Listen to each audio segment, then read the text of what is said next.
ค่ะสวัสดีค่ะขอต้อนรับทุกท่านนะคะที่ติดตามอยู่ทาง Facebook Live ของ KAsset นะคะสำหรับงานสัมมนาในวันนี้ภายใต้ชื่อ When Will the Red Dragon Roar Again นะคะ KAsset เราได้รับเกียรติจาก3 speaker นะคะที่ดูแลเงินลงทุนให้กับกอง K China แล้วก็ KCCTV นะคะมาให้ความรู้ที่ลึกนะคะในหลายประเด็นเกี่ยวกับประเทศจีนถ้าหากว่าท่านใดนะคะมีคำถามหรือประเด็นข้อสงสัยสามารถฝากคำถามของท่านไว้ในคอมเมนต์ได้นะคะเพื่อไม่ให้เป็นการเสียเวลานะคะขอแนะนำสปิเกอร์ท่านแรกของเรานะคะมิสเตอร์ฮาวเวิร์ดหวังนะคะหลายๆท่านอาจจะคุ้นเคยกับคุณฮาวเวิร์ดอยู่แล้วเพราะปีที่แล้วเนี่ยท่านได้มาที่ประเทศไทยนะคะแล้วเราก็มีการจัดงานไป1 ครั้งนะคะโดยคุณฮาวเวิร์ดหวังเป็น Managing Director Country Specialist for Greater Equities and Head of the Greater China Team JP Morgan Asset Management ขอเสียงปรบมือต้อนรับด้วยค่ะลำดับถัดไปนะคะมิสเตอร์สตีเฟนแคม Head of Asian Equity Product Management and Investment Director Schroders ขอเสียงปรบมือต้อนรับด้วยค่ะและท่านสุดท้ายนะคะคุณเดสนิชเจิ้ง CFA Executive Director Analyst Equity Specialist Emerging Market Equity and China Equities UBS Asset Management ค่ะโดยที่คุณฮาวเวิร์ดนะคะดูแลกอง JP Morgan China Fund ซึ่งกองทุน K China ลงทุนอยู่นะคะในขณะที่กองทุน KCCTV เนี่ยมีการลงทุนอยู่ใน2 กองทุนนะคะของ Schroders และก็ UBS นะคะ Yeah, okay, thank you so much guys for joining us today. I think it's the very first time that we host 3 asset management on the same stage. Yeah, so let's not waste the time. Kickstart with the one and the question that I've been talking a lot about is the stimulus. I think the past few months that we have seen the data of the economy start to fade, right? The momentum, the hype that we talk about after reopening, we must see or spending come up a lot, and now I think some industry hasn't recovered. So Dennis, let's start the first question with you. What do you think of the Chinese government stimulus after the very encouraging message end of last month? Would they follow with a very big package? Would they do more in terms of fiscal policy and more in terms of monetary policy? Right. Thank you for having me. First of all, good morning, everyone. We feel that Chinese is experiencing a problem of super saving, which means that a lot of the people, they are saving instead of investing. They are saving instead of spending. So that is actually an impact to the spending that we see since the reopening. I guess a lot of you have high hope post-reopening that their spending habit will come back right away. But in reality, is that there is a time lag because the people takes time to build up the confidence once again.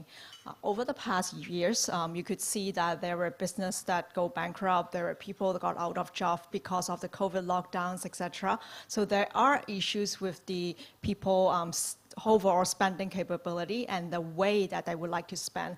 Hence, we are seeing this so-called super saving people problem where people are actually saving instead of spending. So with that in mind, we could also see that on the right-hand side, there's a chart that shows you that disposable income actually has a strong correlation with consumption. So if these people are willing to spend once again, and when they feel that their income level is actually secured and would improve going forward, that would actually drive consumption. So we believe that that part is still lagging in China, and the government is well aware of that. So in the recent Politburo meeting, what you see is that the government is once again coming up to say that there will be measures that is coming up to boost consumptions. There's going to boost confidence. So that is what we are expecting going forward to see if there's more concrete measures coming out from the Chinese government to help the market, to put the market back on track. Yeah, is there anything to add on that, Howard? Yeah, I think when we think about stimulus in the China context, it's not necessarily quantitative stimulus anymore. So in other words, I think expectations of, for instance, a broad monetary easing, which China has plenty of room for, or expectations for a large infrastructure spend package, et cetera, these are not as important in China anymore. And honestly speaking, if China did these, we would probably get even more negative because of China's high leverage levels.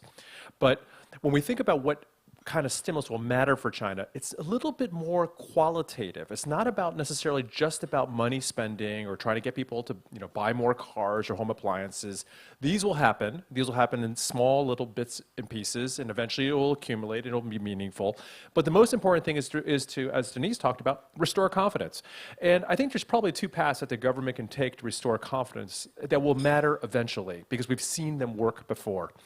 The first path, which is what the government did in 2018, is to get corporates to have more confidence in China again. After all that's happened from a policy standpoint, one of the most important things for China to do from a governmental standpoint is to get corporates to believe, especially private corporates, not SOEs, to believe that they are part of the Chinese economic growth engine and that it's a friendly environment to make money in China again.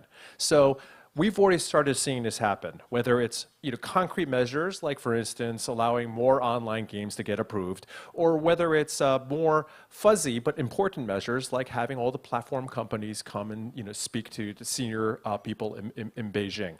These measures will matter.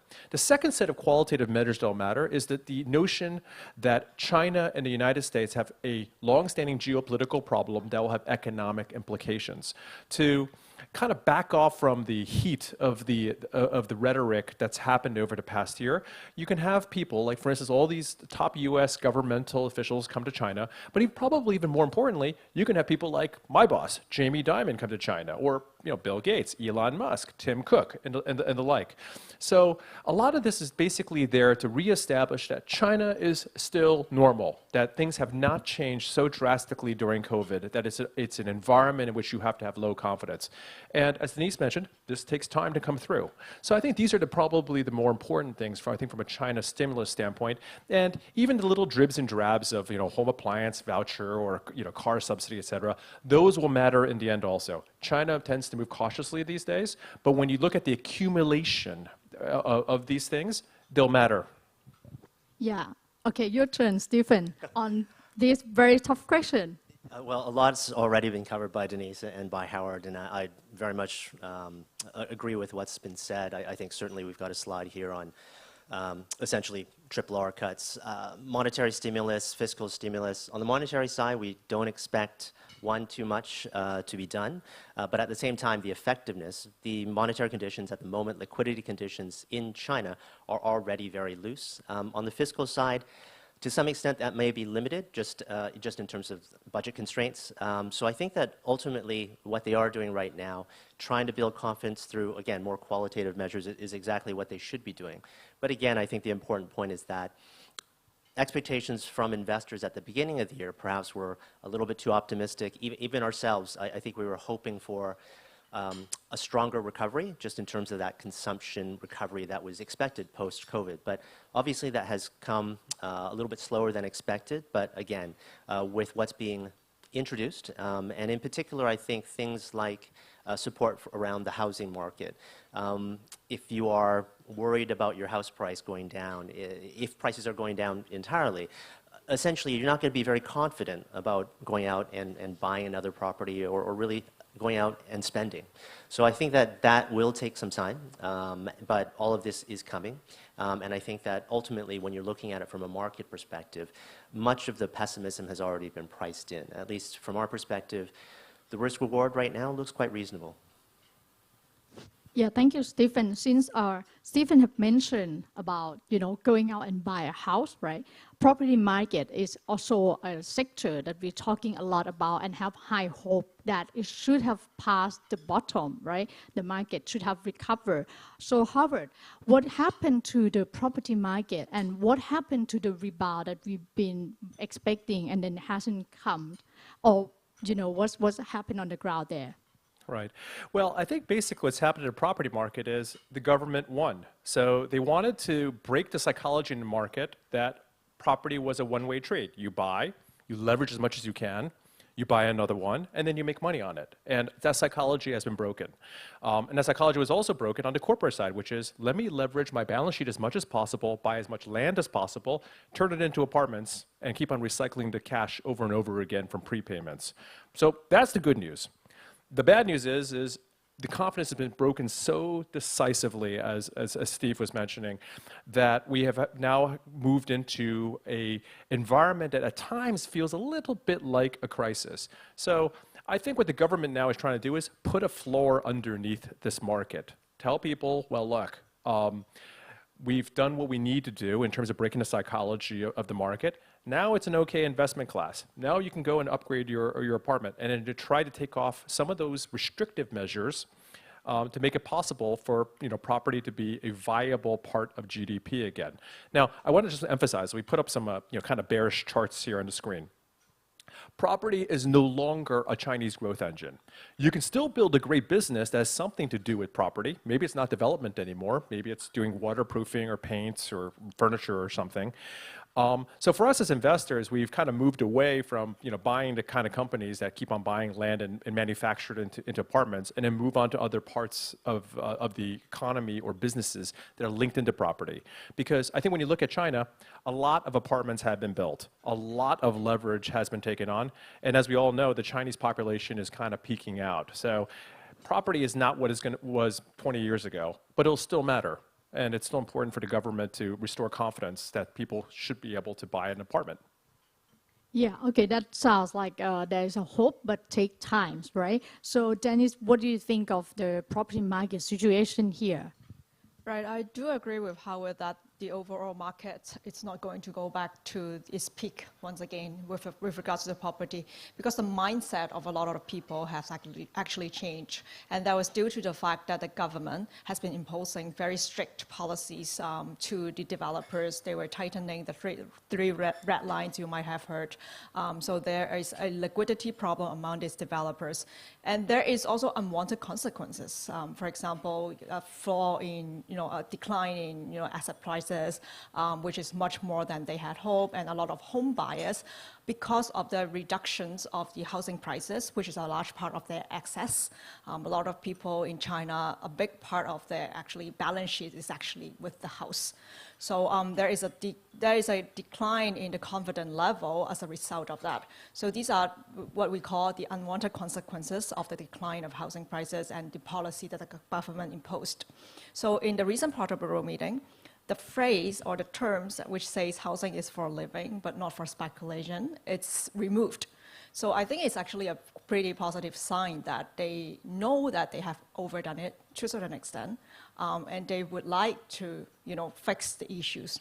So very similar to Howard's view that they have actually put a floor to it. If you look at the market from a stock selection perspective, there are still companies that does a lot better than the other ones. For example, if we talk about the top 50 largest developers in China, the top 10 are just still delivering roughly 50% of growth in terms of sales, whereas the bottom 10 is having a 60% decline. So there is a huge gap between the performers and the underperformers. And I think for investor, it is quite important to be in, to stay with the survivors, and they will still be the one who are building houses to meet the existing demand for the people, especially in the first tier city. And if you compare China versus Japan and Korea, the issue is that we are still behind in terms of urbanization rate versus Japan and Korea. And that indicates that there is still room for China to improve on that front. Yeah, Stephen, so what would bring the confidence back to the property market? I know it's not going to be a big boom, but is there anything the government could do? Well, again, I would say that what we need is confidence and really more than anything, stability. With regard to the measures that can be made, I think that they can certainly make it a little bit easier for people to actually buy homes. Typically, I would say that it's going to be the first and second tier cities that really lead the market and provide that broader confidence. The problems, unfortunately, are probably more centered in the lower tier cities, just with regard to the demand supply and the oversupply situation that we have. So that will take, again, time to repair, time to work through. But I think that with regard to making it easier to actually purchase properties, that will be one thing. More broadly, I think it's not about one specific measure, but more the broader effort around not so much monetary fiscal stimulus, but the broader package and the efforts to provide confidence both in the housing space, but as Howard mentioned, also with private investors and private business people. That's going to be critical in terms of how investors and we look at China as, I think, a long-term viable investment opportunity. Okay, Stephen, and then since the first question, we touched a little bit on the geopolitical risk that also pressure the Chinese economy. What do you think of the current status between the US and China? Since the past few months, we have seen important figures flew to China, both businessmen like Bill Gates, Elon Musk, and even we have Henry Kissinger lately, and then Janet Yellen as well. Is that a change of the tone, or is that something to do with the short-term political agenda behind it? I think incrementally, the latest visits are certainly positive, but I think that, again, as investors, our main assumption is that things really don't improve too much. Ultimately, the view of the U.S. around China is one that's turned from cooperative to much more competitive. And to that extent, it's difficult to see that will change very quickly, especially as we move into a U.S. presidential election cycle next year. I think that using that assumption and assuming that essentially things don't change, yes, that may have an impact in terms of, one, I guess, the volatility that we may see in the market. Again, as relations get worse, you could see more volatility in the market, so largely expect that. But at the same time, I think, from our perspective, we're really looking at opportunities around a situation that, again, is unlikely to change too much. From that perspective, I think there are still really good opportunities within the market from a bottom-up perspective. What we are looking for are companies that are going to take advantage of import substitution opportunities. I think that is an area that companies domestically are able to take advantage of. Manufacturers are reluctant to use foreign suppliers now, or a little bit more reluctant, and certainly the government is promoting more use of, again, domestic players. Ultimately, we need to find companies that can offer alternatives that are globally competitive, but again, I think on a positive note, you can actually find competitors domestically in China that can actually offer services that are competitive on a global perspective. Yeah, and the next one would be a game. Howard, would you like to pick the winner for the next year U.S. election? Even we don't know who would even be on the ticket from both parties. Which party do you think would win, and what would be the consequence between the Democrat and Republican winner, or you feel like they are pretty much the same for China? Okay, so I think the latest polling I've seen, which is I think a Siena poll that Nate Cohn of the New York Times just reported on, Biden and Trump are exactly equal right now. So, and that really, I think, also encapsulates the impact of the presidential election on U.S.-China relations. Both sides are the same. This is just like the Cold War. There's a bipartisan consensus that China needs to be contained for a variety of reasons. And, we can talk to death about who's right and who's wrong about this and whether there are misperceptions, because of course they are. So, for us, I think probably the key thing was, and it's something we've all been talking about, is can U.S. businesses engage with China again? Because as far back as I can remember, the U.S. and China don't agree on human rights. The U.S. and China do not agree on Taiwan. But businesses in the United States want to make money in China, whether using China as a big market or using China as a production base. And that's the thing that might change. Like that long list of corporate leaders that have gone into China, this notion that China is once again open for business, this can help relations between the two. Because ultimately, politicians are going to talk about what politicians are going to talk about. What all of us care about is can we actually make more money from the China opportunity? And if U.S. businesses are engaged with China, first of all, that takes away the risk of something really bad happening in terms of conflict between the U.S. and China. And then two, it makes for a more predictable, more friendly environment. And that's what we care about, not whether Trump wins again and pardons himself, or whatever is happening right now. So you're not scared of Trump coming back again? You should ask me, am I scared of Biden coming back again? Yeah. I really don't think there's a difference. You have two 80-year-old guys who have people below him who want to contain China on the political side, and on the economic side, you have people below them who want to figure out how to engage with China and make win-win outcomes with China economically. Yeah, so either Trump, Biden, or any other names. Trump, Biden, DeSantis, Tim Scott, We Nikki have- Haley, it's all the same. Yeah, It's all but the same. on the other side would be exactly the same person, right? Xi Jinping for many years to come. Yeah, but no, Xi Jinping, sometimes he appears super powerful, sometimes he doesn't appear super powerful. It's hard to tell what's going on Okay. internally. Yeah, so after the political issue or some headache, let's move on to something brighter, something that sounds like a promising future of China. If you go out on the street in Thailand this year, what's the difference between this year and I think 2-3 years ago is that you've seen a lot of EV car in Thailand. And half of the EV car in Thailand, I think I don't have the exact number, are imported from China. So I think lots of people, investor has been interested in investing in EV and renewable energy that China has led the way. So what do you think of the sector? Is that, like what should we expect in the foreseeable future? Well, I think one thing is the EV manufacturers in China have won. Young people in China think it's really uncool to drive anything but an EV. So that is now ingrained in psychology, and eventually China will probably become almost all EVs. I think that's well known. We all understand it. And I think as a longer term investment opportunity, what that means is that at least domestically in China, EV is going to become like real estate. It'll just become boring. It's just a car, except you plug it in instead of take it to the gas station. But I think that the interesting thing is the point that you made, which is China is actually extremely globally competitive in EV and has a very complete supply chain. So for holistically, it's whether that China, by helping drive innovation, the kind of innovation that brings Volkswagen in to buy a stake in Xiaopeng, which almost looked bankrupt a few months ago, whether this type of innovation means that China can actually be a meaningful exporter of cars, of EV technologies to places, well, maybe places outside of the United States. But that's a more interesting question. And also, of course, just like my real estate comment, even if the market becomes kind of boring because EVs become the car market, there are still ways to make a lot of money from individual niche businesses with an edge. So what do you think of the EVs? Stephen, do you own one? I haven't yet bought my EV. So you're not cool.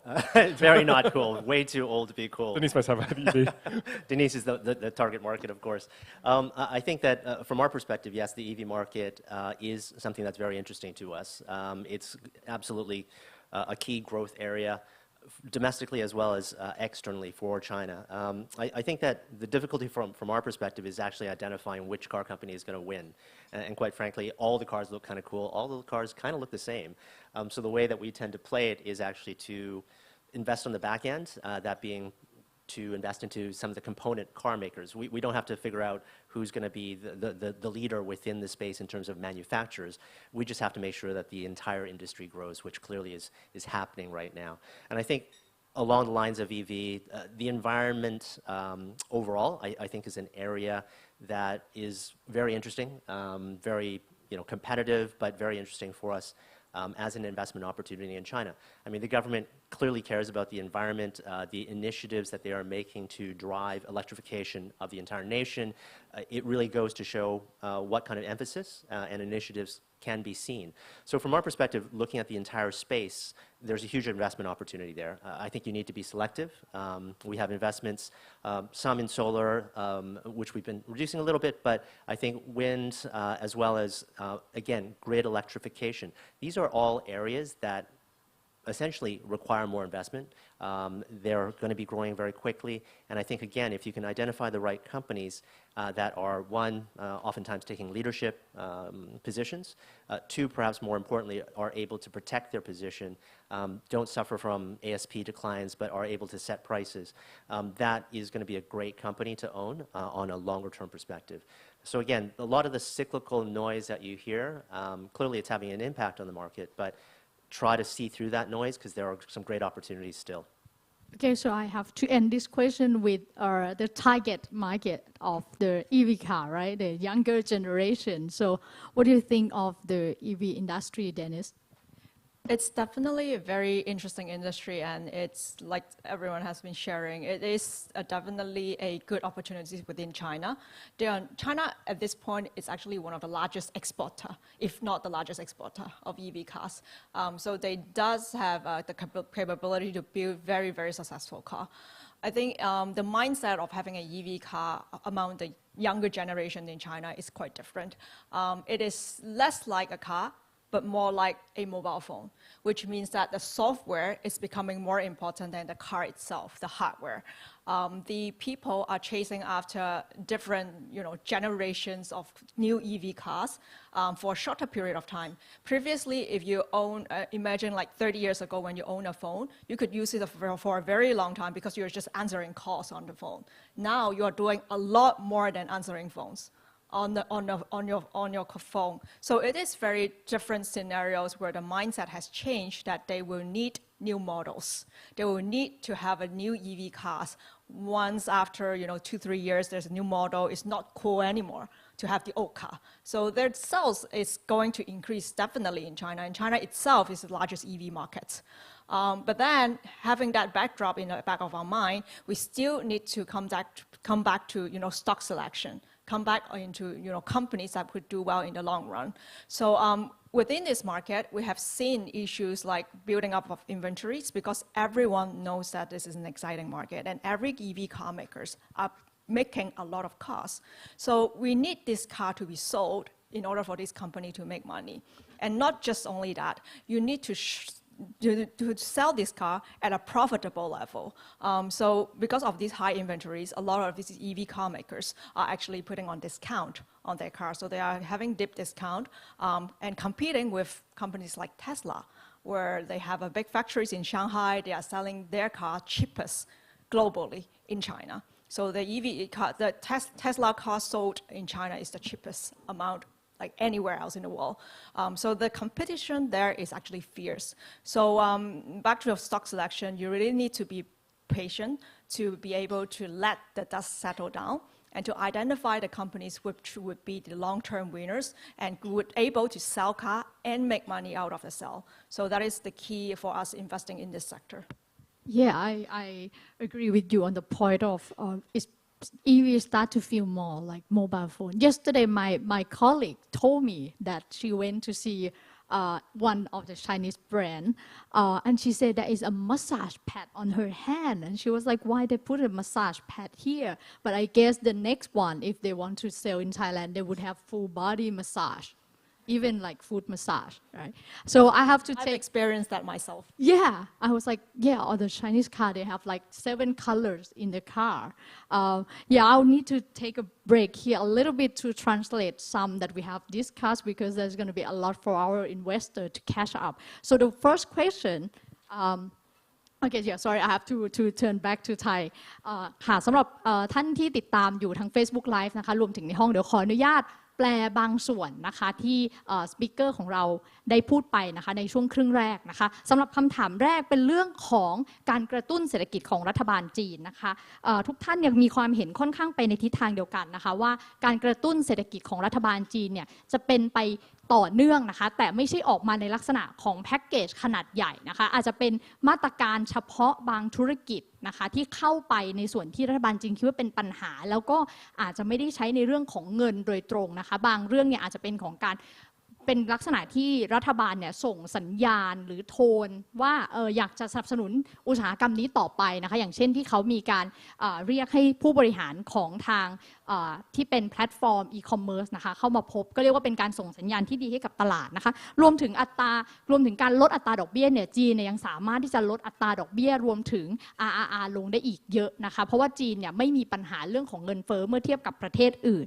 นะคะเพราะฉะนั้นเนี่ยแต่ว่าสิ่งที่เป็นปัญหาสำคัญของจีนจริงๆแล้วก็คือเรื่องของความเชื่อมั่นนะคะซึ่งเป็นสิ่งที่รัฐบาลจะต้องพยายามเข้าไปแก้ปัญหาตรงนี้อย่างที่คุณเดนิสพูดไปตอนต้นเลยว่าเงินนะคะคนจีนเนี่ยเก็บเงินเพิ่มสูงขึ้นมากก็แปลว่าเขามีความไม่มั่นใจนะคะไม่เอาเงินออกมาใช้ไม่ได้หมายความว่าเขาไม่มีเงินเพราะฉะนั้นสิ่งที่รัฐบาลจะต้องทำเนี่ยคือทำให้คนมั่นใจทำให้นักลงทุนมั่นใจที่จะกลับมาใช้เงินรวมถึงลงทุนเพิ่มอีกครั้งนะคะในส่วนของอสังหาริมทรัพย์นะคะทางคุณฮาวเวิร์ดเนี่ยให้ความเห็นไว้ว่า มันมีความรู้สึกว่าเหมือนจะมีคริสิสนะคะเพราะว่าก่อนหน้านี้เนี่ยจะมีลักษณะของการที่คนรู้สึกว่าซื้อบ้านแล้วอาจจะไม่ได้บ้านรวมถึงบริษัทผู้พัฒนาอสังหาริมทรัพย์หลายแห่งเนี่ยตกเป็นข่าวว่าขาดสภาพคล่องนะคะเพราะตอนนี้สิ่งที่ทำเนี่ยคือการหยุดคริสิสก่อนก็คือทำให้คนรู้สึกว่ามันไม่มีปัญหาลุกลามบานปลายแต่ว่าหลังจากหยุดไปแล้วเนี่ยรัฐบาลจีนจะต้องกลับมาให้อุตสาหกรรมนี้กลับมาน่าสนใจอีกครั้งแต่ทั้งนี้ทั้งนั้นเนี่ยจะไม่ได้มอง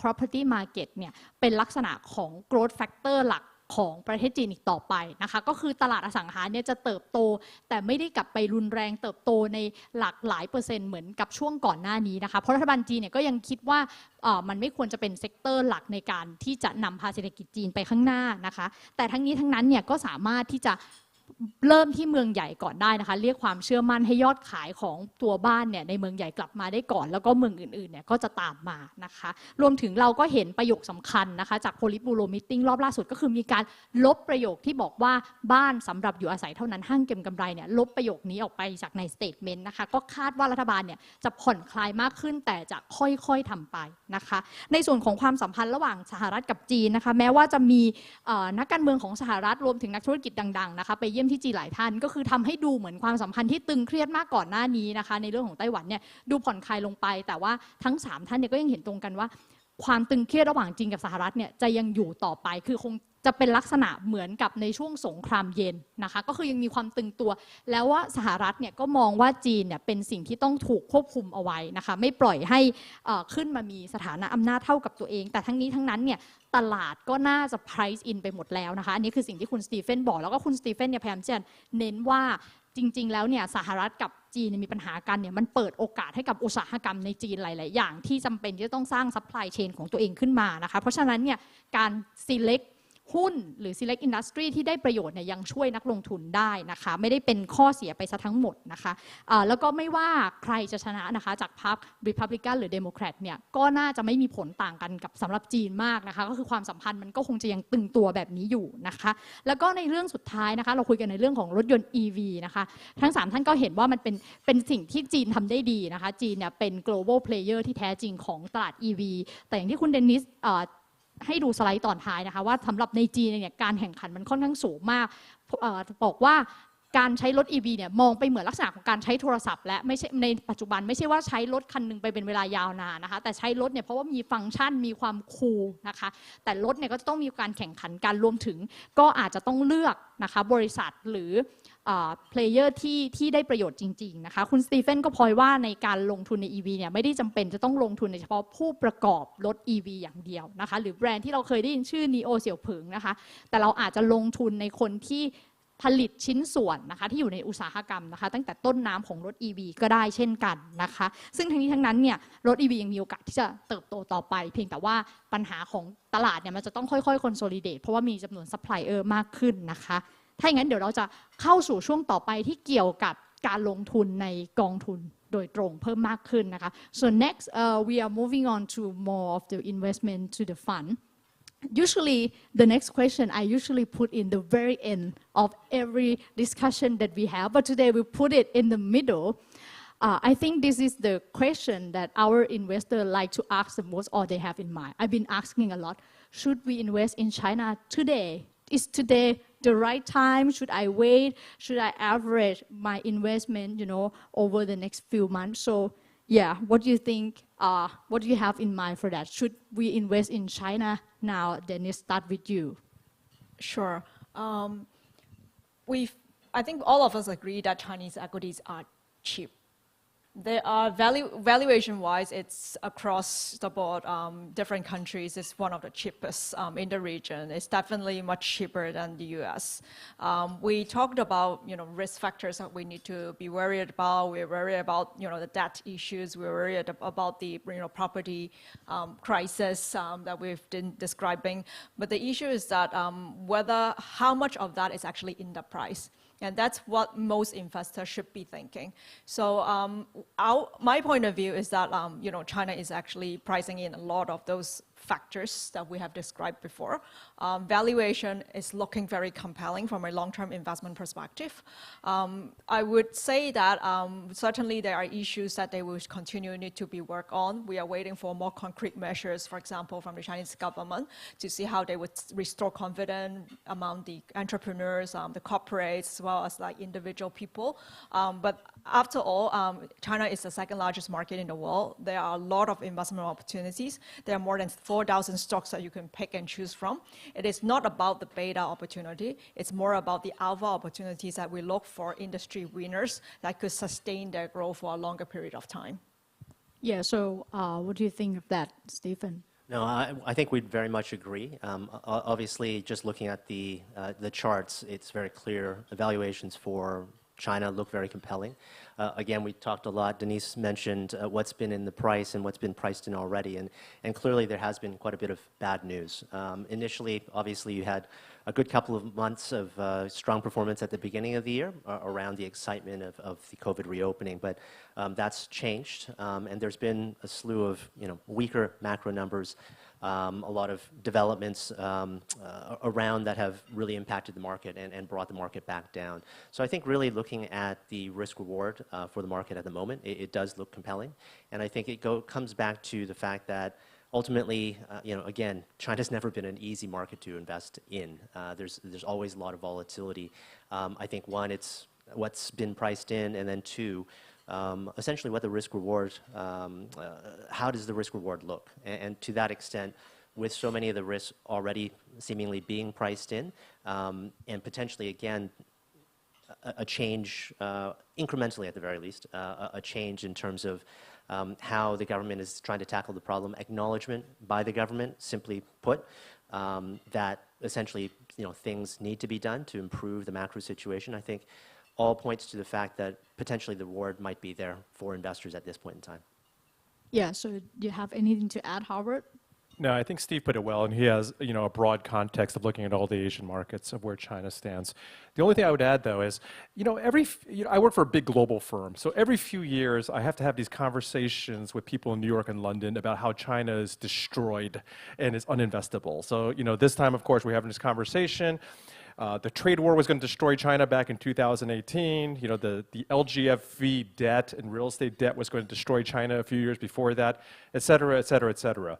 And it's always when I have these kind of conversations and the valuations are really compelling, those are usually the best points to buy. I'm having those conversations now. It's really bad for me, but it could be good for you as an investor. Yeah, I think you're right. I think since we cover, I've covered Chinese economy, we start with like property bubble, and then, it's China hard landing, and then, yes, Mr. Trump came, and then COVID, everything, yeah. But actually, China is still here, just waiting for the change of the moment. Yeah, so let's next move on to the portfolio itself. Like, we're talking about the opportunities and the challenge ahead of us. Is there anything, you add into the portfolio that you would like to share, or is there any particular stock that you think could be a good opportunity this year? I'll start this one with the UBS portfolio that we have. Sure. So, I am also the target audience for this, China online gaming market, and obviously we have a big investments in the online gaming market. China is again with a huge population, the largest online gaming market. Itself is more than 1/3 of the global gamers. So it is very important to become a leader in China. Then you talk about, becoming a leader in the overseas markets. So there are companies in China that are already, number 2 in China. That's NetEase, one of the companies that we have been investing heavily since last year. It is number 5 in the world, and it has been climbing, the market share gain for the past few years. So there has been market share gain internally in China and externally outside of China. So we think that this kind of balance in terms of income stream is probably going to do good for this company. Remember, there was a period of time since 2021 that Chinese government is not approving any gaming license. the market, it's panicked. They thought the government do not like the gaming sector anymore, and there was a heavy sell-off in the gaming sector as an industry for that period of time. NetEase wasn't given any license until a later stage. So a lot of investors thought that it was because of the government doesn't like industry leaders anymore. We think that the issue is the other way around, where the license actually came this year, but they came later. So with more gaming license being approved, roughly 75 licenses being approved every month now in China, everything goes back to normal. That overhang on NetEase actually being removed, the share price has performed very, very well.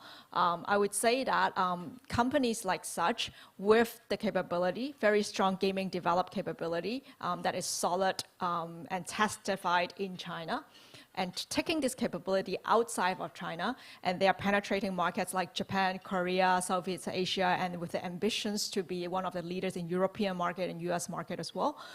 There is some investment thesis. This is very, very solidified in the past few years and continue to be one of the leaders that we want to invest in for the long term within the portfolio. So do you have any concern with the time limiting that the government tried to put on young children, right? That I think even this week they have announced the restriction that the kids should not spend X amount of time online on the internet. As far as I know, at this point, it's just consultations. So they always give out this idea. They see what how the market reacts to it, how the people react to it, and then they decide what to do. In terms of gaming regulations on younger generations, on the youth, we're talking about the age 18 or below. This regulation has already been imposed. So a lot of the young people, I don't know if you are aware, they are only allowed to play 3 hours every week, which means that every Friday, Saturday, and Sunday, you got 1 hour window that you could play video games, and they will shut it down. So you might ask how China monitor it, but they somehow find a way to monitor your phone, and they will not allow you to do it anymore.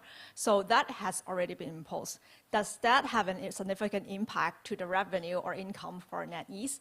That answer is no, because a lot of the players who actually pay for the games are actually adults. Kids doesn't have that much money to pay for the games. If they pay, it's coming from their parents. So the parent would know anyway. So from our perspective, we need to identify the actual impact to the sentiment versus the actual impact to the business itself. So from our perspective, a lot of that risk is actually reflected in the price previously. And Chinese government giving out more license recently is actually an indicator that they actually approve these markets. Oh, okay, thank you. That's very insightful answered. And then we move on to the JP Morgan China Fund. Howard would how would you like to manage the opportunity that we have seen in the next 4 or 5 years? Yeah, well, I mean, as just a reminder, we tend to focus on 3 broad sectors right now. So we have technology, broadly defined, carbon neutrality, broadly defined, and then consumer. And we put healthcare as part of consumer. So there are a lot of opportunities. Shorter term, what we've done is we've added to the amount of consumer that we have. Look, we simply don't believe that China is just going to double dip and the consumer will be super savers forever. That hasn't happened in other economies. I think we're just going through a temporary lull where confidence needs to be rebuilt. So we've done things such as add, tier 2 liquor manufacturers. We've invested more into mid-end hotels to capture increased travel demand within China. We've also looked at some F&B companies such as the ones that make fish balls or frozen foods, et cetera. All these are reopening sensitive, and we think that even though we're seeing a little lull now, it will come back. We've also invested more at the cutting edge of Chinese technology right now. So we've added manufacturers of server equipment that go into AI servers from a global perspective. We've also invested, for instance, in software companies that are applying large language models in China. So whether it's buying the dip on this sentiment, a shift in consumer, or whether it's buying stocks that have gone up and will continue to go up in AI and other cutting edge technologies. We've moved some things within these 3 buckets But ultimately, we're longer-term optimists on China. We think that there are enormous opportunities in such a large economy with such a great entrepreneurial class. Yeah, okay, so Stephen, for the Schroders China A Fund, is there anything you like, change or position for the opportunity that we have been talking about? Yeah, I think that with regard to the investment horizon that we typically take, it is much more medium term. So have we been reacting to the news coming out around the Politburo? Not really, not certainly on a knee-jerk perspective. I think for all investors, it's important that you take much more of a medium-term structural view and try to identify the areas that will see growth. But similar to Howard, I think that we have been looking for new ideas. We haven't been sort of sitting around. AI, certainly in the first line there, is an area that we are trying to get exposure to. The challenge is that I think the rally in AI, which has happened not just amongst China names, but most certainly in Taiwan names, that's made valuations very expensive, and ultimately as investors we really need to consider that risk reward. But ultimately, again, for AI and AI servers, everything has to go faster, so we're identifying and trying to identify makers of components that need to be upgraded. So that's an area that we've increased our investments in. Similarly, when I mentioned risk reward, there are some sectors that, again, given the current climate in China that, again, may be changing, we have looked for sectors that have gotten beaten up, and so we have been adding to areas like healthcare. Healthcare has done very, very poorly, continue to suffer under the pressure of regulatory changes and risk around regulation. So again, that's an area that we've added to. But I think more than anything, we've gone back to the names that we have liked, some in the EV space, for instance, EV component makers, where again, that structural story, that structural growth is going to be there. Typically, again, we tend to gravitate more to the blue chip sort of sector leaders. And I think that, again, the risk reward, given that much of the market has been so beaten up, there are very interesting opportunities. But again, working around the edges, not being not changing things too much, but again, trying to take advantage of near-term as well as medium-term opportunities. Yeah, okay. So the next question would be, after the change that you have added into the portfolio, so what the sector, in terms of the sector that the portfolio have, like what you overweight or underweight right now, or what sector you think would lead the portfolio over the next few years? I'll start with you, Howard. Yeah, I've touched on a number of these because our longer-term thinking about sectors tends to be fairly consistent. We'll do a little bit in terms of stock selection, but generally speaking, we're fairly consistent. So I just put up some examples of some of the stocks that we hold across those sectors right now. So in technology, semiconductors and software have been kind of the two underpinning micro sectors within the broader theme. So Stephen's funds, we've been investing in things that benefit from import substitution and China localization, and then we've also been investing in broader beneficiaries of the AI trend. And software, same thing, digitalization and localization of digital solutions. Within carbon neutrality, we're trying to be brave, and we've actually added to solar after everything fell. So we've identified some companies that are either at the cutting edge of technology or have a decisive cost edge or pricing edge versus their competitors, and we're just waiting for valuations to normalize over there. For stocks, by the way, that have actually beaten earnings expectations. So they've been derated, and we think that this derating is just temporary. And finally, on the consumer side, I already touched upon it. It's just we're looking for leading franchises that are gaining market share within the China reopening normalization process. Yeah, okay, so since you touched a little bit on the AI, could you elaborate more? How far behind the AI in China compared to the US, or you think it's not that hard to catch up? I think that China is behind and will fall further behind because China does not have the domestic computing solutions that the United States has. If you can't buy a TPU from Google or an H100, A100 from NVIDIA, you're going to probably fall behind. You'll have chips now, and you can use the chips to try to train, but it's a limited supply of chips, and then you'll need to do application-specific integrated circuits or ASICs to try to replicate some of these functions. All that just means China will get there, but much, much more slowly. Now, that's, I think, actually not as important, because if you look at like Tencent or Alibaba, et cetera, You just have to be the best in China. You don't have to be the best globally because China's a really big place.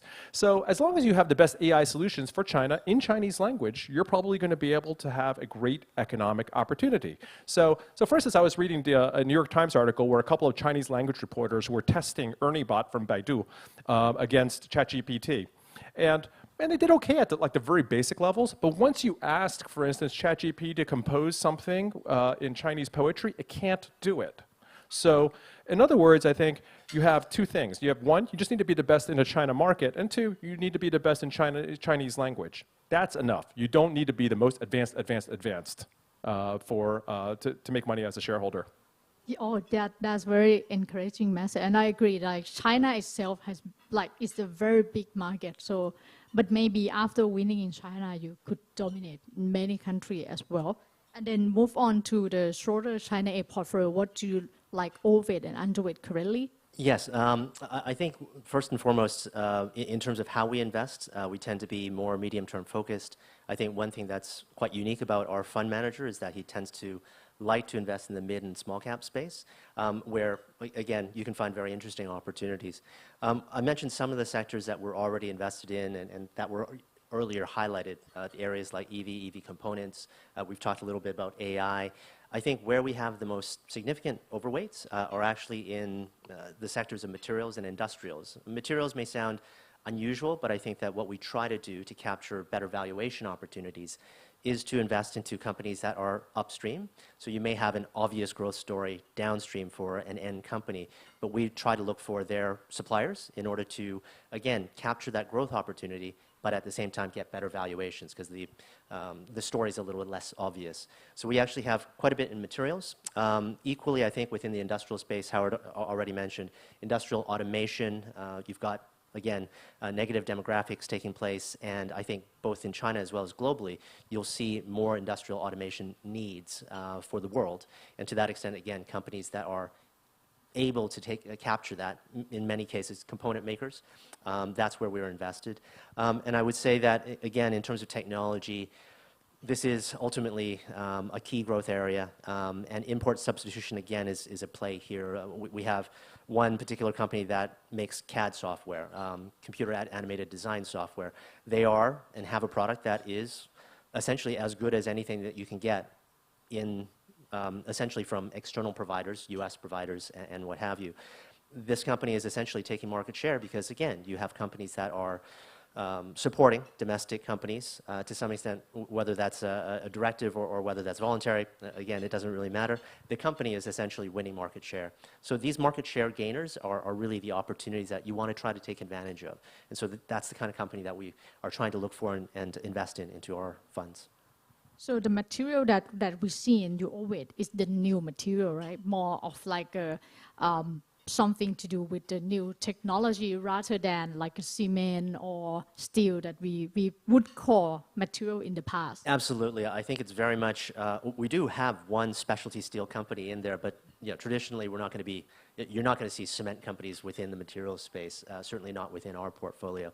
Those are very much old economy, very cyclical in nature, and I think what we're looking for are more structural growth areas. I mean, we have one company that makes essentially ceramic powder, and this company has growth engines in its downstream businesses, its customers, both in dental care, but at the same time in areas like catalytic converters, where again, environmental standards for emissions in China are getting more extensive, getting more difficult, and this company has the technology to compete against the global players who, again, have dominant market share, but again, they're winning market share, and that's the advantage that they have. That's what's driving the earnings growth that you're seeing in some of these companies. So again, more interesting areas than cement. Yeah, okay, Dennis. So how about the UBS China A Opportunity Fund? What you currently like at the moment, and then what sector you probably avoid? Right. We are positioned quite differently from the other two speakers on the stage. So I think the idea is that we have been investing in China for a very long time. We are one of the early investor in the Asia market with the QFII quota granted in 2007. So we understand that China-Asia market is a very, very different animal. That the market turnover is largely driven by retail investors. So we have extra careful in investing in the Asia market, especially when the stocks has a very exciting story and the valuation at the same time it's very high. Similar to some of the EV companies that we talk about, we are worried about the high valuation and hence high expectations behind it, yet that the company could not deliver it, and the market will probably see a sell-off after that. So we are positioned more in consumer staples, as you could see. A large part of the consumer staples sector is actually the liquor company. We invest in Chinese white liquor companies for like more than 20 years, and we do like the business model. The leading Chinese liquor company in China, it has a very, very strong brand equity, where the company does not need to spend $1 on marketing. They does not need to spend anything on R&D, because that's the old formula that they have been using over and over and over again, that they are able to make a very, very thick margin out of every bottle of liquor that is sold. So this is the kind of business model that we really like in China, and this is not something that you could find in elsewhere, for example. So that's why we have a big position in consumer staples. We also have a big position in healthcare, and that is driven by the fact that we are facing a demographic change with an aging population. As anyone aged, the expenditure on medical care, on healthcare has definitely need to go up. So that's why healthcare is a structural growth opportunity for us. And within the healthcare sector, we do have some companies which are more tilted towards consumer, which is the Chinese traditional medicines. The traditional medicine is not there for you to, cure disease directly, but they help you to maintain health. So these are the kind of, healthcare products that we like and invest in for a very long time as well. We have a slight overweight in financial sector, and we are very, very selective within financial sector as well. The issue is that there are companies, especially banks, that are, for example, state-owned, that might not have the best alignment of interests with minority shareholders as ourselves. For example, you might heard of the term national duties. So banks were told for a period of time during COVID that they have to fulfill the national duties, that they have to give up earnings to support the local economy. That is a music to a lot of people's ears, but it is not great for shareholders. So that's why we are avoiding investing in some of the large SOE banks, but we are more focusing on retail banks, which bet on the higher disposable income, the high net wealth individuals, which is really the bright spot of the Chinese financial sector. We all have an overweight as well in consumer discretionary. It wasn't shown properly on the slide, but that is mainly driven by the investments in white goods, home appliances, which is related to the real estate sector, but they are not exactly the real estate sector. And with this very, very abnormal weather condition, we talk about climate risk just now.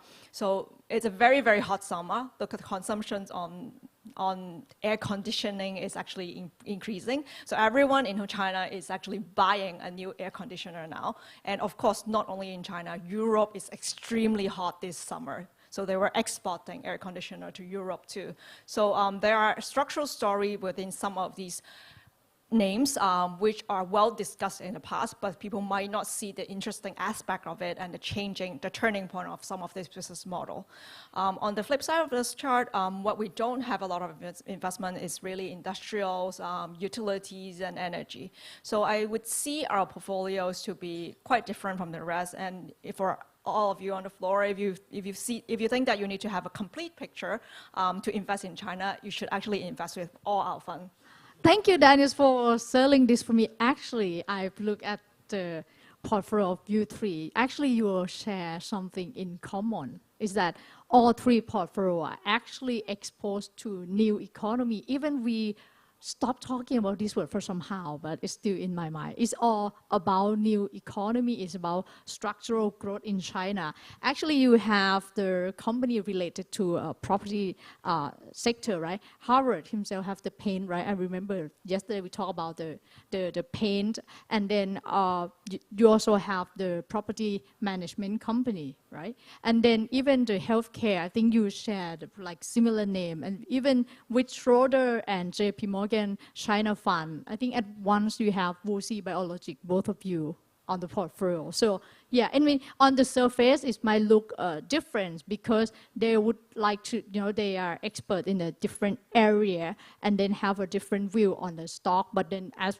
we mentioned many times that in China, there are plenty of opportunity. There are over 5,000 stocks that you can choose from. And then there's always new industry that we're talking about. Like even EV, we discussed about the word EV in 2018, 2019, maybe. And this year we start bringing AI onto the stage.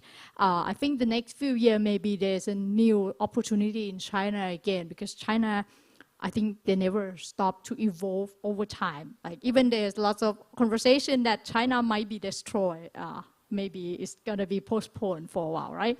Okay, so to wrap up this section, I would like all of you to leave maybe one word or one phrase to our audience here. What would that be? I'll start with you, Howard. Patience. That would be my one word. Look, China's a volatile place, but let's just remember what the underpinning of China is, right? It's a huge economy with a lot of incredible entrepreneurs powering it up. And even when we look at economic success stories across the world, United States, Silicon Valley, plenty of countries in Southeast Asia, et cetera, these are Chinese entrepreneurs. So once you allow the Chinese entrepreneur to do what they do best, there are enormous wealth creation opportunities. And, I say Denise did a little bit of advertising. I'll do one bit of advertising. We have 25 research analysts based in Shanghai. And I have 15 research analysts based in Hong Kong and Taiwan. We have an enormous amount of resource deployed to looking at this because so much is happening in China. And as a result of that, we have to have a lot of research around it to discover new areas and also to be able to assess them over a longer period of time. Yes, well, what would one word be for you, Dennis? Right, my word will be people. We are investing with the people. We have very intelligent individuals in China. They are well educated, they have exposure to the world, and they are actually very, very hardworking. I have a very close friend who is in one of the TMT platform company, and he told me the busiest hour in the office lobby is actually 10 p.m. So everyone is leaving the office at 10 p.m. It's not 6 p.m., it's not 5 p.m., it's 10 p.m. So people in China, they are very, very driven. They are very, very hardworking. So the entrepreneurship that Howard talked about, it's also in the blood of a lot of these Chinese individuals. So we are actually investing in this group of people, which are the foundations of high-quality company and good investments. So we are all very keen about investing in Chinese companies because we have seen high-quality people, and these people will translate to good feel for companies to do better, and they will be a good investment for investor in the longer term as well.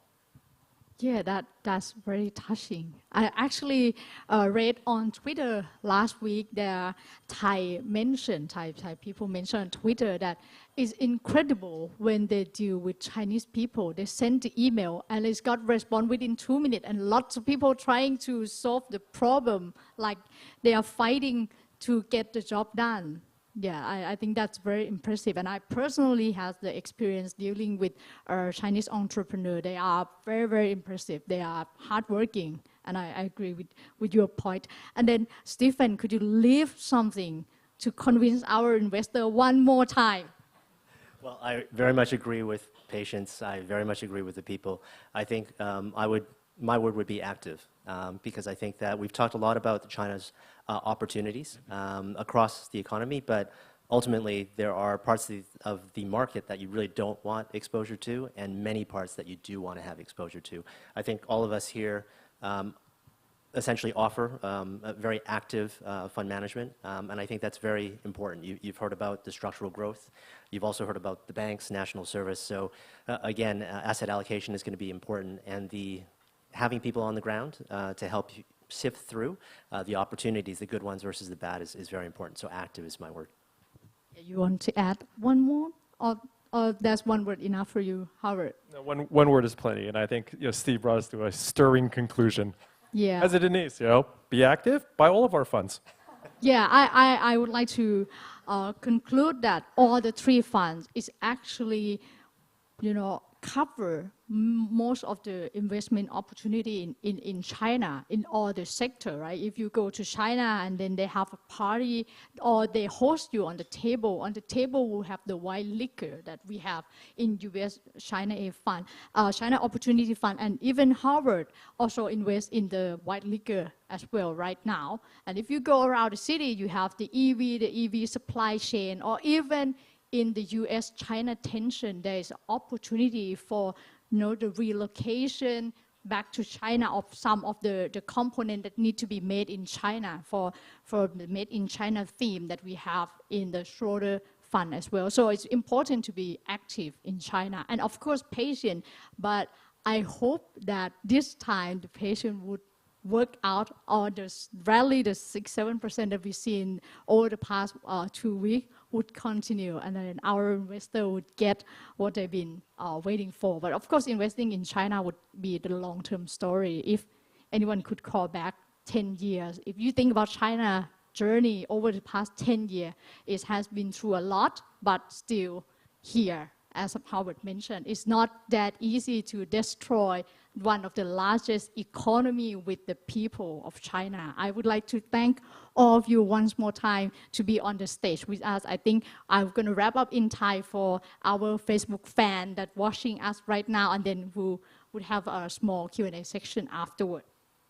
ค่ะก็สำหรับช่วงครึ่งหลังของคำถามนะคะเรามีการถามว่าตอนนี้เนี่ยอันนี้เป็นคำถามสำคัญเลยว่าตอนนี้เป็นเวลาที่ดีหรือยังนะคะที่จะลงทุนในประเทศจีนอีกครั้งหนึ่งนะคะหรือว่าเราควรจะรอนะคะทั้ง3ท่านบอกว่าจริงๆแล้วเนี่ยตอนนี้ valuation สำหรับการลงทุนในจีนหรือเรียกว่าความถูกแพงนะคะเรียกว่าอยู่ในระดับที่ค่อนข้างจะถูกมากเป็นจุดที่น่าสนใจเข้าลงทุนมากๆนะคะเพียงแต่การลงทุนในจีนเนี่ยเป็นการลงทุนที่จะต้องมีความอดทนคือเป็นการลงทุนในระยะยาวซึ่งบางครั้งเนี่ยอาจจะมี policy บางอย่างที่ทำให้ตลาดเนี่ยไม่เป็นไปอย่างที่ทุกท่านคาดหวังในระยะสั้นนะคะแต่ในระยะยาวเนี่ยจีนเนี่ยยังมีตัวที่จะทำให้ตลาดเนี่ยเติบโตได้หลายอย่างนะคะมีโอกาสในการลงทุนค่อนข้างเยอะนะคะในคำถามถัดไปในเรื่องของการจัดพอร์ตโฟลิโอนะคะพอร์ตโฟลิโอของ UBS เนี่ยมีการเพิ่มหุ้นที่เพิ่มจากช่วงก่อนหน้านี้คือในส่วนของเกมมิ่งนะคะบริษัท NetEase โดยที่เขาจะเน้นลงทุนในบริษัทเกมมิ่งที่มีความแข็งแกร่งนะคะมีได้พิสูจแล้วว่าเนี่ยสามารถที่จะ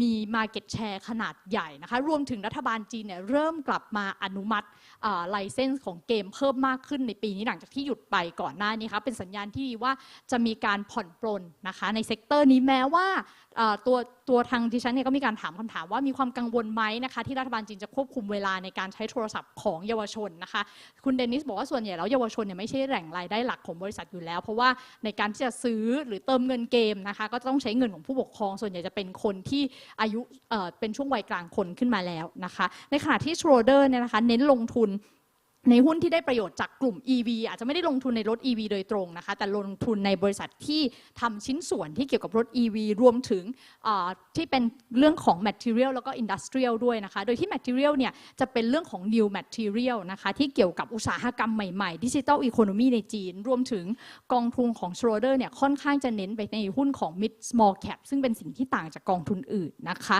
รวมถึงกองทุน JP Morgan นะคะ JP Morgan China Fund เนี่ยยังเน้นลงทุนใน3ธีมหลักอยู่ก็คือเรื่องของเทคโนโลยีนะคะ renewable แล้วก็ consumer นะคะโดยที่เขาอาจจะมีปีนี้มีเพิ่มหุ้นที่ relate กับ AI ขึ้นมาด้วยนะคะซึ่งเป็นหุ้นที่อาจจะได้ประโยชน์คือไม่ใช่เป็น AI player โดยตรงนะคะทั้งนี้เนี่ยคุณฮาวเวิร์ดก็บอกว่าตัว AI ของจีนเนี่ยก็ยังตามหลังสหรัฐอยู่มากเนื่องจากในเรื่องของการที่ถูกแบนการนำเข้าชิ้นส่วนหรือชิปบางอย่างที่ทำให้การประมวลผลเนี่ยไม่เทียบเท่าแต่ว่าจริงๆแล้วเนี่ยหุ้นที่จะได้ประโยชน์เนี่ยไม่ได้จำเป็นที่ต้องเป็นที่1ในโลกหรือไปชนะอเมริกานะคะแค่เป็นที่1ในประเทศจีนสามารถประมวลผลในภาษาจีนซึ่งมันค่อนข้างยากที่คนในชาติตะวันตกจะมาทำเหมือนกันนะคะประมวลผลเป็นผู้ชนะในจีนนะคะเหมือนที่เราเห็นอาลีบาบาเทนเซ็นเนี่ยเป็นผู้ชนะในจีนเนี่ยก็อาจจะเพียงพอแล้วที่จะเป็นบริษัทที่สามารถที่จะทำเงินได้ในอนาคตนะคะในส่วนของ UBS เนี่ยก็ยังเน้นลงทุนในหุ้นที่เป็นเกี่ยวกับ consumer นะคะการเติบโตของชนชั้นกลางของจีนรวมถึงกลุ่ม healthcare ด้วยนะคะก็สำหรับทั้ง3ท่านก็มีส่วนที่ทิ้งท้ายไว้นะคะอยู่3คำสำหรับนักลงทุนที่ลงทุนในจีนนะคะข้อแรกคือความอดทนนะคะคือการลงทุนเนี่ยบางครั้งเราอาจจะต้องรอเวลาแต่ว่าการรอเนี่ยมันไม่ได้รออย่างว่างเปล่านะคะเพราะถ้าอย่างที่เราคุยกันไปก็คือมีนโยบายที่จะออกมาสนับสนุนนะคะรวมถึงเขาเน้นเรื่องของผู้ประกอบการในจีนซึ่งมีความ แข็งแกร่งสามารถสร้างธุรกิจขึ้นมาได้ก็จะลิงก์ไปถึงคำที่2นะคะที่บอกว่าผู้คนนะคะผู้คนในจีนเนี่ยถ้าคุณเคยได้สัมผัสกับบริษัทในจีนเนี่ยเขามีความทะเยอทะยานนะคะมีความมุ่งมั่นที่จะทำงานที่จะต่อสู้กันนะคะรวมถึงคำที่3ก็คือเรื่องของ active นะคะการไปลงทุนในจีนเนี่ยเนื่องจากโอกาสในเซกเตอร์ที่ลงทุนมีหลากหลายนะคะอาจจะมองในเรื่องของการเลือกผู้จัดการกองทุนที่เข้าไปเลือกหุ้นให้กับท่านในหุ้นกลุ่มที่ได้ประโยชน์หุ้นกลุ่มที่จะมีอนาคตในวันข้างหน้านะคะที่ได้ประโยชน์จากนโยบายทั้งของรัฐบาลจีนรวมถึงการเติบโตเศรษฐกิจจีนการขยายตัวของชนชั้นกลางจีนนะคะอย่างที่เราเน้นย้ำมาตลอดว่า KAsset อยากให้ท่านลงทุนในกลุ่มที่เป็น relate กับคำว่า new economy เรายังเชื่อในคำนี้อยู่นะคะคือคำว่า new economy ไม่ได้หมายถึงเซกเตอร์ใดเซกเตอร์หนึ่งแต่คือหลายอย่างในการพัฒนาของจีนในการเปลี่ยนแปลงนะคะซึ่งบางครั้งเนี่ยเราอาจจะเห็นกลุ่ม EV ราคาลงมาเป็นบางช่วงนะคะก็เนื่องจากราคามันขึ้นไปสูงมาก valuation มันสูงนะคะแต่ใน long term เราก็ยังคิดว่าทั้งในเรื่องของความสามารถในการผลิตรถ EV ในจีนเนี่ยสูงที่สุดในโลกอยู่แล้วนะคะรวมถึงโซล่าด้วยนะคะในขณะที่กลุ่มผู้บริโภคอันนี้ตัวทุกท่านเองนะคะทั้งทางบ้านแล้วก็ในห้องนี้คงสัมผัสได้ว่ามีความต้องการใช้งานจริงๆที่เกิดขึ้นทั่วโลกนะคะก็สำหรับไลฟ์ในวันนี้ถ้าหากว่าท่านใดยังมีคำถามเพิ่มเติมหรือยังไม่จุใจสามารถทิ้งคำถามไว้ในคอมเมนต์ได้นะคะแล้วก็หลังจากไลฟ์เข้าใจว่าทางทีมงานจะมีสรุปนะคะให้ท่านดูอีกครั้งหนึ่งค่ะถ้าไงก็ต้องขอบคุณทุกท่านทางบ้านมากนะคะที่ติดตามเรามาจนครบชั่วโมงค่ะขอบคุณค่ะสวัสดีค่ะ